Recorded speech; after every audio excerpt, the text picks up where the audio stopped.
Ako si Alwin Reamillo, isang visual artist at nandito ngayon sa Orange Project Residency at nasa gitna tayo ng isang bagyo, si Odette.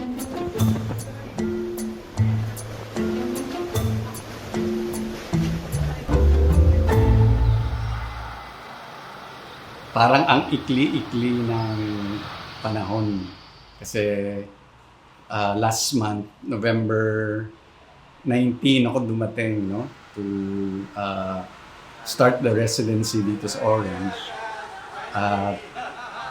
Parang ilang weeks lang, 2 weeks. Pero salamat at nagkaroon ng opportunity to do a residency and connect with the artist community dito sa Art District. 2020, nagkaroon kami ng participation sa Art Fair Philippines. Tapos nakita ko tong bagong program. I was working with one gallery na kasi 2020 naging virtual lahat eh.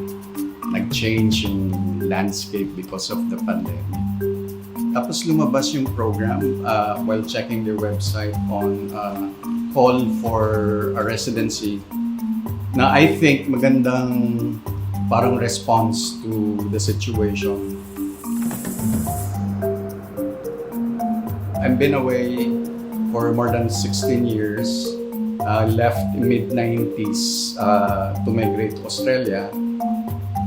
And then, so 2011, 2012, yan ang start ng mga projects that kind of wanting to ground myself with stories from family. Meron akong studio practice as a visual artist. I experiment with assemblage, mixed media. I do transfer painting. Not really painting in the conventional sense, but I like lifting objects from mass circulation and then reforming it with other surfaces. So it takes from small matchboxes to large-scale piano works and large mga room installation using combined sculptures, from old pianos that would be deconstructed into a tower or a piano that rolls or a piano that has wings. Orange is it's an artist-run gallery. Tapos it expanded into this district na nag-gravitate ang mga batang creatives. Importante na meron kang support network of friends, artist friends.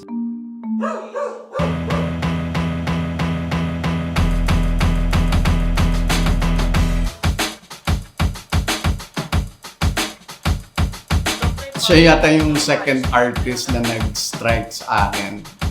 Ibang-iba yung sensibility niya kasi is heavy with tattoo. Parang nakakatakot yung initial, Pero ang feeling ko parang napaka-gentle nitong taon to. Tapos siya yung persona niya, ang galing na parang, antisocial. Pero ang galing magpatawa. It helped fuel the project. Especially yung community, process, ng kwentuhan. Si Perry iba kasi nakita ko siya na 2019 art fair. Tapos I was really impressed with the body of work.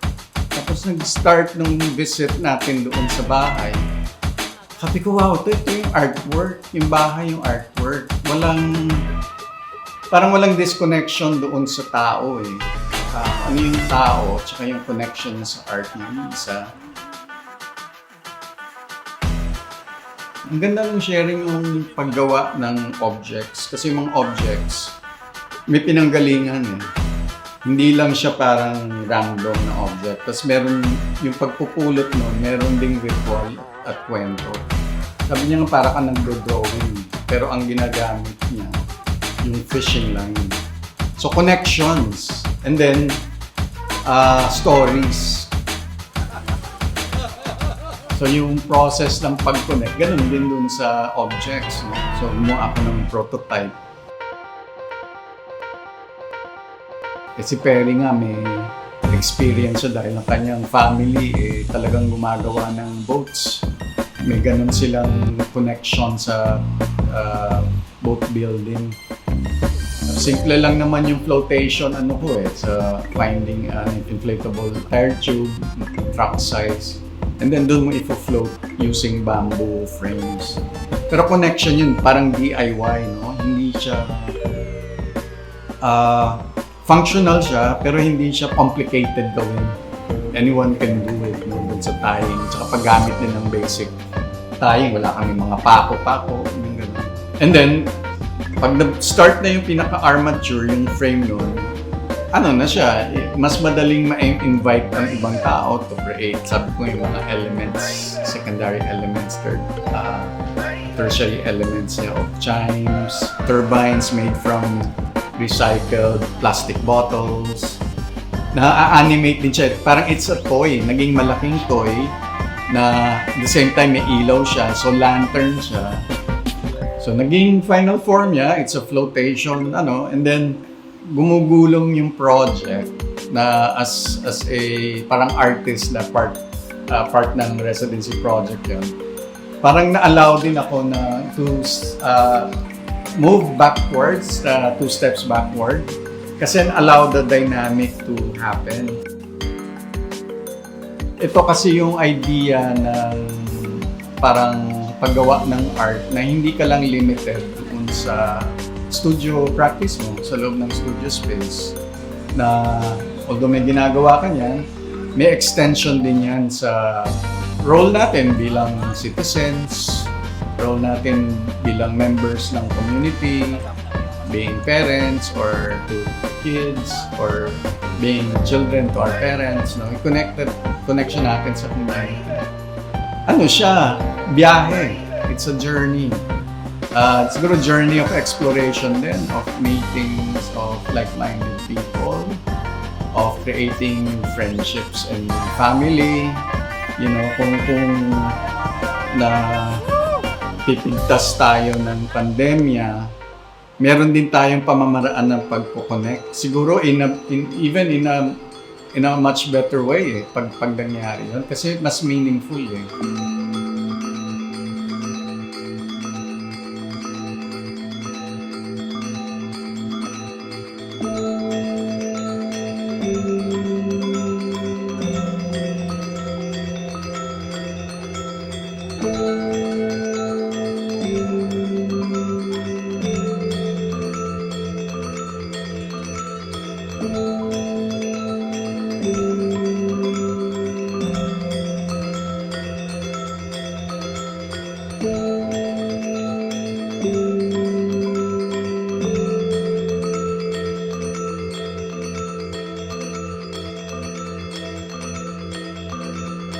Ang feeling ko marami na akong natutunan dito sa bahay na to.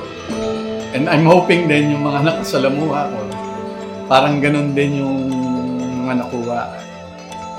Nabibigyan ka rin ng bagong perspective. I think yan yung talagang dapat na focus din ng mga residencies. Hindi much on producing works or but soaking into the experience of a community.